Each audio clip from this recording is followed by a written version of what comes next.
Hey everyone, it's Allison here with New Little Life. Today I'm going to share a little bit of my breastfeeding experience with you. I am a lactation counselor, a nurse, and a new mom. And today we're going to talk about a little bit of my experience, just so hopefully that you can feel a little bit better about your experience.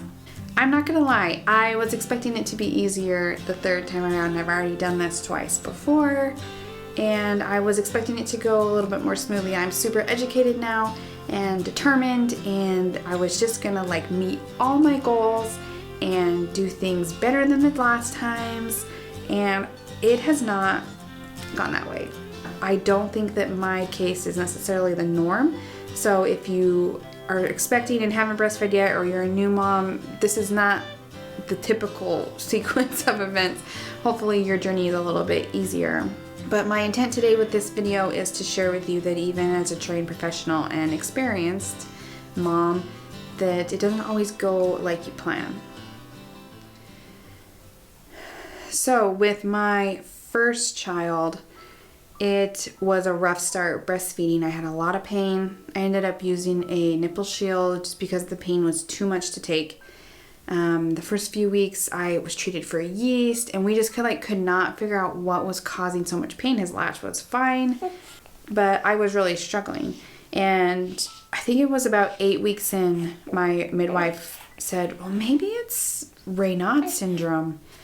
And it turns out it was. I was having a lot of vasospasms in the nipple, which is where the blood vessels constrict, they spasm kind of, and there's no blood flow to the ends. So my nipples were turning white and blue and just crazy colors. It especially happened when they got cold. So I started noticing that anytime I opened the fridge or was in the car, if there was any cold air coming out or getting out of the shower, those times were especially painful, and they had nothing to do with him eating. So that was a sign that it wasn't necessarily due to the breastfeeding. It was more of an anatomy thing. She actually gave me a medication to take. It's a blood pressure medication called nifedipine, and it's supposed to just help dilate the blood vessels and just get more blood flow to the nipples to help just alleviate the pain, so there's just more blood flow there. And I took it for a couple of weeks, and it did help. We used the shield for about 5 months with my first one before I was able to wean him off and not have pain. That was frustrating, but we made it work. We used the tools that we had, and I breastfed him till he was about 15 months, and then we weaned. My second one, I was like, hey, I know what I've got. I'm going to do this. We ended up on the shield really quickly with my second one, and again, I used it for about 5 months. And then weaned him off, and I breastfed him for 2 years total.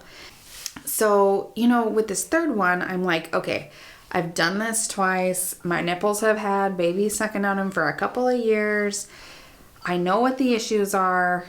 I'm a lactation counselor. I'm almost sitting for my exam. I can do this. I'm determined. So I had all these great goals, right? And about 3 days in, I just could not take it. I'm like, this hurts so bad. It was so frustrating to go and grab a nipple shield. It was my goal to avoid that. I was like, I'm going to get nifedipine early on and just make it through. I'm always counseling mothers, just make it through the first week. If you have a good latch and things are going well, it's going to be a little tender, you can do this. And I was really frustrated that I felt like I was giving up a little bit and just turning to this nipple shield again that I hated. I remember sitting with a lactation consultant who I had called for help and just being so frustrated and annoyed with myself that I just couldn't meet these goals that I had made.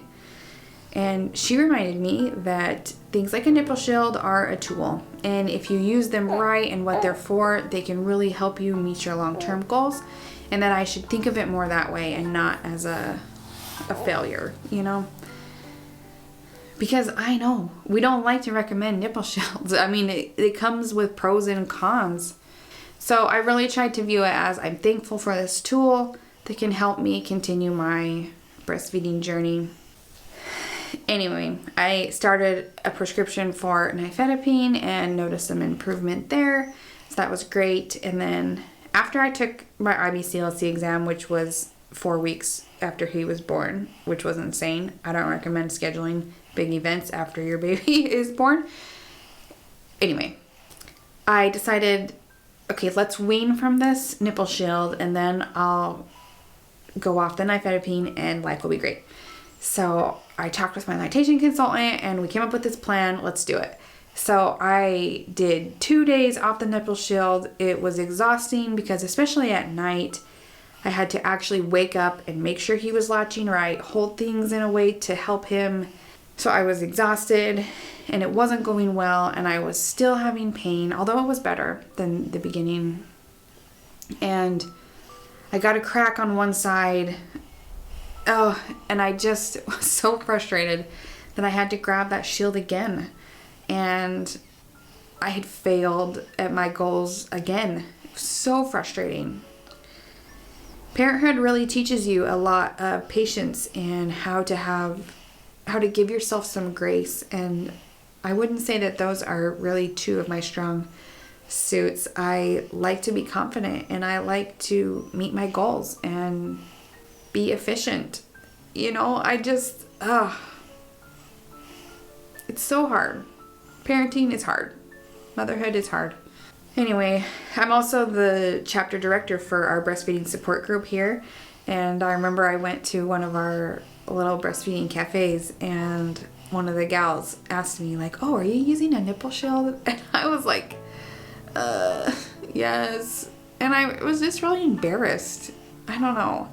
It's hard as a professional to also be a mom. I feel like I have to like live up to these standards of perfectionism and just to have it all together. And I don't. I am a mom too, and it's frustrating. I wish I had it all together. I don't.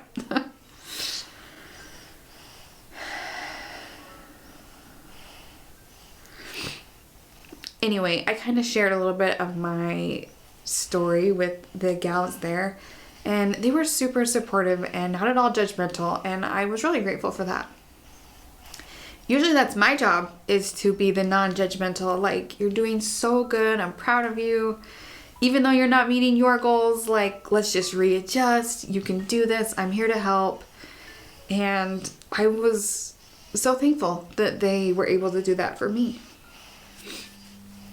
I think people think as a lactation professional that I am like super pro breastfeeding, no formula, no extra fluff, all natural. And really ideally that's what I hope for you if that's your goals. But to me as a lactation professional, I feel like it's really more important to help mothers meet their own goals, whether that's exclusively breastfeeding or maybe you want to be an exclusive pumper. Maybe you're okay with kind of being half and half and really want the flexibility of having a little formula, but also breastfeeding, and maybe you want to strictly formula feed.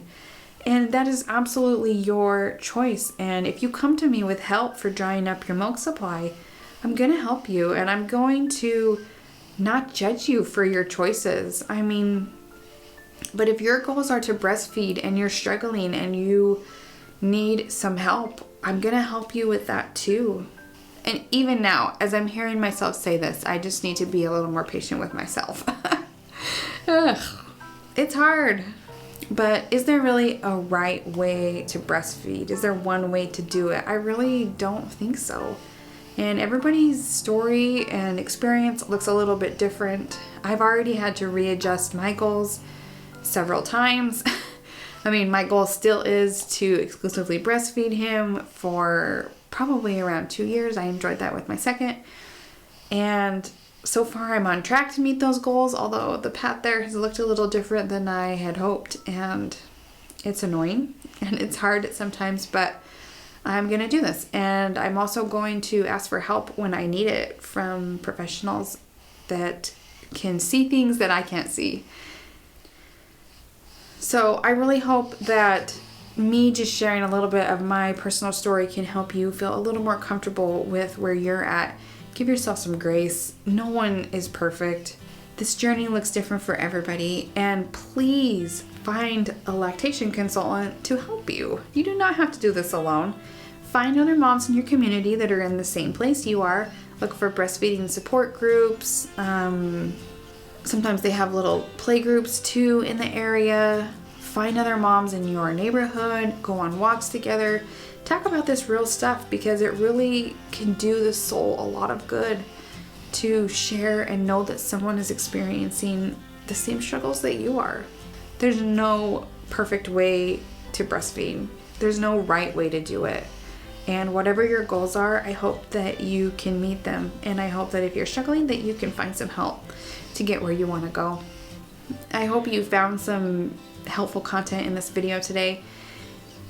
Subscribe if you want to see more breastfeeding stuff. And there's a lot of videos on my channel to help you get started and to maintain breastfeeding. If those are important to you, I have a lot of videos on breast pumps, and I'll be doing way more on those because I really enjoy breast pumps. And now that you can get them free with most insurances, it's a common question of a lot of women: which pump do I get, and then how do I use it? Just remember that you're not alone.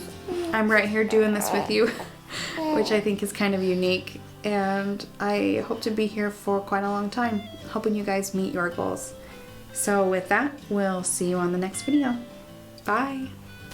Can you say bye? It's been sleeping so good the whole time.